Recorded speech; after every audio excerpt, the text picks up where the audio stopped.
Bismillahirrahmanirrahim. Alhamdulillah, malam hari ini kita bisa meneruskan sebuah kajian tentang cara bahagia, dan kita akan sampaikan bagaimana cara bahagia yang ketiga. Setelah kita mempelajari cara bahagia yang pertama, yaitu bagaimana kita mengakui bahwa segala hal yang terjadi di muka bumi ini adalah takdir Allah Subhanahu wa Ta'ala, dan kita ridho terhadap apapun yang telah Allah takdirkan. Kemudian yang kedua, cara yang kedua sudah kita bahas pada episode yang lalu, bahwa cara yang kedua adalah bagaimana kita totalitas bergantung dan berharap hanya kepada Allah Subhanahu wa Ta'ala, sehingga tidak ada satupun harapan kita yang kita nisbatkan kepada manusia atau sama kita. Nah, yang ketiga, kaum muslimin rahimakumullah, semoga Allah memberkahi kita. Salawat dan salam semoga tetap tercurah kepada Nabi kita Nabi Muhammad sallallahu alaihi wasallam, yaitu bahwa cara yang ketiga adalah fokus memberi dan berbuat baik kepada manusia. Siapapun Anda sebagai suami atau Anda sebagai istri, jika Anda fokus kepada pasangan Anda adalah memberi atau kemudian menebar kebaikan atau berbuat baik untuk pasangan Anda, atau ketika Anda seorang teman, maka ketika Anda fokus, ketika Anda kemudian menebar kebaikan dan fokus kepada kemudian bagaimana cara berbuat baik kepada teman Anda, maka Anda akan mendapatkan sebuah kebahagiaan. Oke, mari kita bahas. Yang pertama, memberi itu menunaikan kewajiban. Memberi itu menunaikan kewajiban. Teman-teman, Allah Subhanahu wa Ta'ala sudah mencantumkan dalam diri kita bahwa kita diciptakan oleh Allah untuk beribadah kepadanya, dan itu merupakan sebuah beban. Di antara kemudian ibadah kepada Allah Subhanahu wa Ta'ala adalah bagaimana kita memberikan perhatian penuh kepada sesama manusia, bahwa kita bisa menunaikan hal-hal kemudian yang wajib kita tunaikan, gitu. Mafidin rahimakumullah, ketika kemudian memberi itu dimaknai dengan menunaikan kewajiban, maka ingat, seorang teman akan selesai kewajibannya kalau dia kemudian memberi sesuatu kepada temannya yang terbaik, gitu, yang terbaik. Dan ingat, mafidin rahimakumullah, sebenarnya orang yang memberi itu sedang tadi itu menunaikan sebuah kewajiban, sehingga dia lepas dari sebuah kewajiban, hilang beban dia. Maka saat kemudian beban dia hilang, maka dia akan hidupnya begitu enteng, begitu ringan, begitu kemudian tidak berat, sehingga langkah dia semakin bagus. Bayangkan oleh kita, kalau kita biasa memberi kepada teman kita, kemanapun kita pergi, maka kita tidak memiliki beban apa-apa. Kenapa? Karena kita tidak punya hutang. Tapi justru kita memberikan banyak hutang kepada orang lain. Mungkin barangkali orang akan berbondong-bondong untuk berbuat baik kepada kita. Seperti itu. Untuk itu maka memberi itu sungguhnya adalah menunaikan sebuah kewajiban.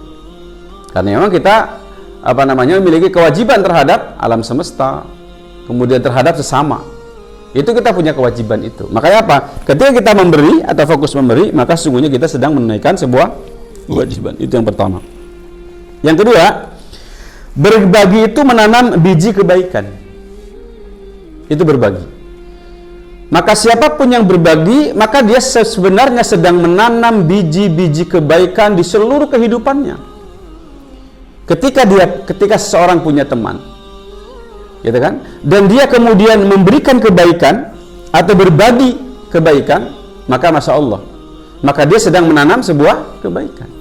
Maka berbagi luar biasa, berbagi harta, berbagi kemudian pengaruh, atau berbagi kemudian kebahagiaan dengan senyuman misalnya dan sebagainya. Maka itu sedang menanam biji-biji kebaikan, atau memaafkan misalnya. Itu masya Allah.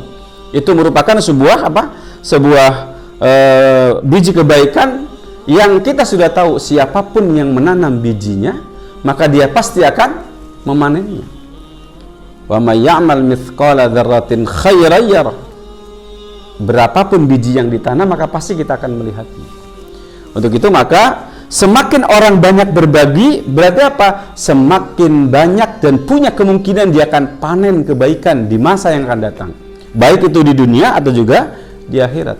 Maka siapapun yang fokus berbagi, maka Masya Allah, mungkin barangkali dia akan terkaget-kaget dengan apa? Dengan berbagai kebaikan yang akan Allah berikan kepada dia. Kemudian yang ketiga, berbuat baik itu magnet penarik solusi dan kemudahan. Kita sudah tahu, kita sudah pahami tadi, bahwa biji kebaikan yang kita tanam pasti akan berbalik berbuah kebaikan pula. Begitu juga kemudian berbuat baik ini, maka akan menjadi magnet penarik dari apa? Dua hal, solusi dan juga kemudahan. Siapapun orang yang ingin mendapatkan banyak solusi, maka yang terbaik adalah apa? Cukup berbuat baik saja. Berbuat baik, kadang-kadang kita lupa pernah berbuat baik. Tetapi ternyata Masya Allah, Allah akan memberikan sebuah kemudahan, berbagai kemudahan untuk kita dalam kehidupan kita berikutnya.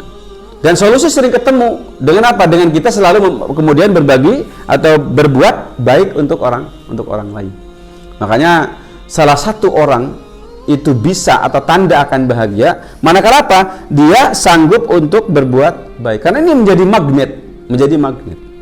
Kita barangkali sering menyebutkan ada gula, ada semut. Ada gula, ada semut. Siapapun kemudian yang mau berbagi, maka pasti akan datang.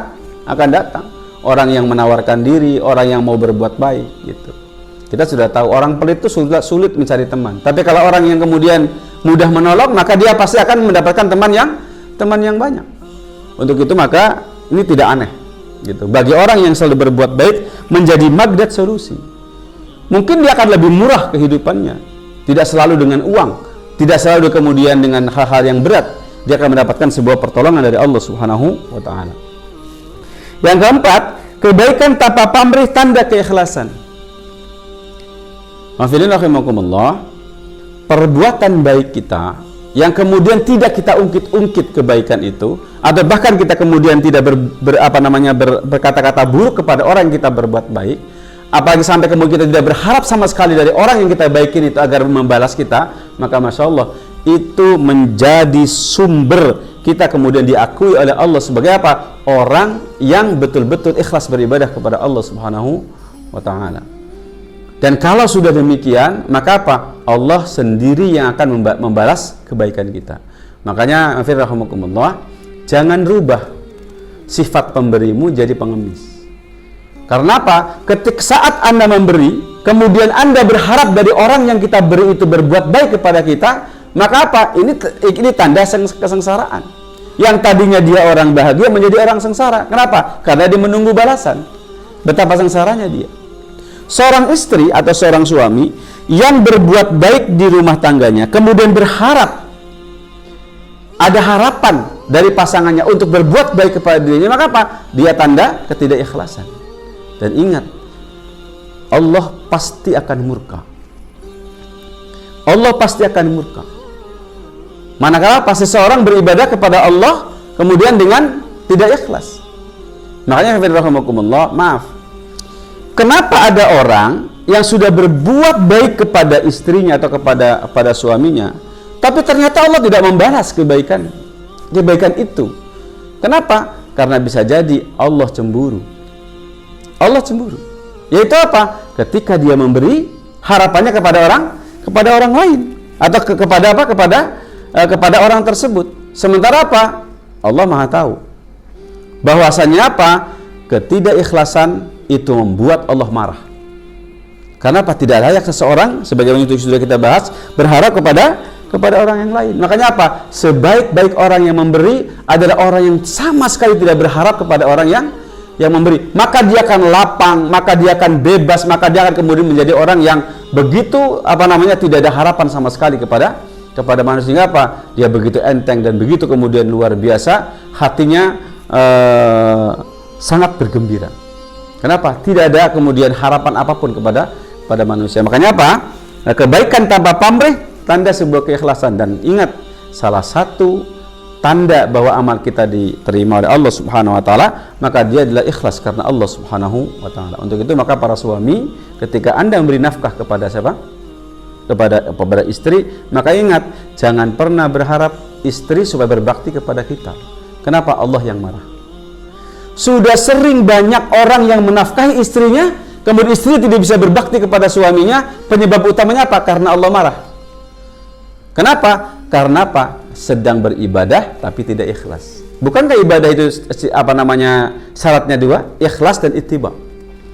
Maka menikah itu adalah ibadah pada Allah Subhanahu wa taala. Maka termasuk memberi nafkah adalah ibadah. Kalau memang betul ibadah, maka ingat, haram hukumnya kita kemudian apa? Melakukan berbagai riya. Dan riya ini persoalan bagi diri kita. Dan bisa jadi kesengsaraan hidup kita disebabkan karena kita riya. Yaitu apa? Tidak ikhlas memberikan nafkah kepada istri. Yaitu apa? Setelah kita memberi, masih berharap agar istri kita atau agar kemudian pasangan kita membalas kebaikannya dengan kebaikan yang setimpal. Ini musibah bagi seorang mukmin dan bagi sebuah tauhid uluhiyah. Yang kelima, membalas keburukan orang lain dengan kebaikan itu sumber segala pertolongan Allah Subhanahu wa taala.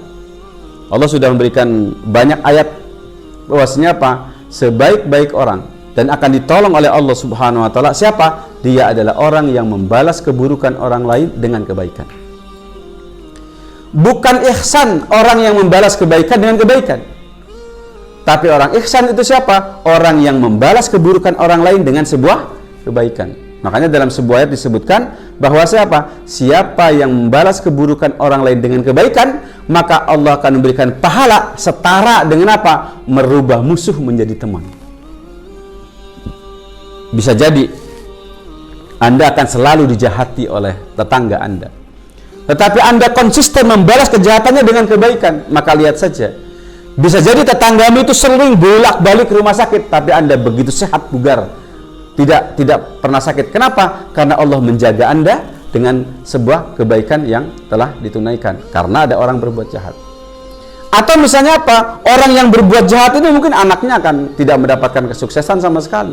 Tetapi orang yang selalu berbuat baik ini, walaupun mungkin barangkali tidak masuk akal, tapi apa? Anaknya selamat, anaknya sehat, dan seterusnya. Dan ini sering kita sudah temukan di tengah-tengah masyarakat. Makanya ifafilin rahimakumullah, sebaik-baik kita dan manusia terbaik kita yang disebutkan muhsin adalah apa? Orang yang senantiasa berbuat baik termasuk kepada orang yang menjahatinya. Makanya ifafilin rahimakumullah, fokus kita berbuat baik, kemudian maksimalkan kita berbuat baik, dan yang terakhir adalah totalitas kita berbuat baik. Yaitu apa? Hidup kita canangkan untuk selalu berbuat baik. Yang kedua, kalau kita sudah berbuat baik, maka maksimalkan dengan cara apa? Melepas kebaikan itu tanpa pamrih. Dan yang ketiga, ketika ada orang berbuat buruk kepada kita, teruslah berbuat baik, karena itulah ujian akhir dari sebuah keimanan kita kepada Allah Subhanahu wa taala. Saya yakin Anda bisa berbahagia dengan cara Anda fokus memberi. Kenapa? Karena ketika Anda fokus memberi, maka Anda sudah menguatkan prinsip yang kedua, yaitu apa? Totalitas yang bergantung kepada Allah Subhanahu wa taala. Untuk itu apa? Maka ketika Anda ridho terhadap takdir Allah Subhanahu wa taala, maka efeknya apa? Maka Anda akan total bergantung kepada Allah Subhanahu wa taala. Jika Anda sudah bergantung kepada Allah Subhanahu wa taala, maka ingat, perbuatan baik Anda pasti kepada manusia lebih baik. Untuk itu maka prinsip dasarnya adalah gampang, terima apapun yang Allah berikan. Yang kedua, ingat, bergantung itu hanya boleh kepada Allah. Kepada manusia Anda hanya boleh berbagi. Maka 3 prinsip dasar untuk kemudian berbahagia ini, kalau dimiliki oleh setiap manusia atau siapapun dia, maka dia pasti akan bahagia. Selamat untuk Anda yang sudah memiliki dan terus berlatih untuk mendapatkan membiasakan melakukan 3 hal ini, maka insya Allah Allah akan memberikan kebahagiaan kepada Anda, dan Allah pasti akan menolong Anda, dan Anda termasuk orang yang senantiasa mendapatkan kebahagiaan dalam segala keadaan, baik dalam keadaan lapang atau dalam keadaan sempit, baik dalam kehidupan kesendirian atau bersama-sama dengan masyarakat. Sehingga apa? Termasuk Anda pada saat sakit pun Anda bisa bahagia, atau Anda sedang terzalimi pun Anda bisa bahagia. Kenapa? Karena kebahagiaan tidak tergantung dengan fasilitas, tidak tergantung dengan keadaan, dan tidak tergantung dengan apapun. Kebahagiaan akan selalu ada untuk siapa? Untuk orang yang memiliki 3 hal tersebut. Yaitu apa? Menerima apapun yang Allah berikan kepada kita, dan kita husnuzon kepada Allah. Yang kedua adalah apa? Totalitas bergantung hanya kepada Allah Subhanahu wa taala. Yang ketiga, kita fokus berbagi dan terus berbagi tanpa pamrih, maksimalkan kemudian sampai kemudian pada totalitas. Yaitu apa? Apapun yang manusia lakukan yang lain kepada kita, tetap saja kita fokus berbuat baik. Selamat untuk Anda, dan mari kita berusaha untuk selalu berbahagia. Dan akhirnya saya ucapkan selamat. Alhamdulillah. Assalamualaikum warahmatullahi wabarakatuh.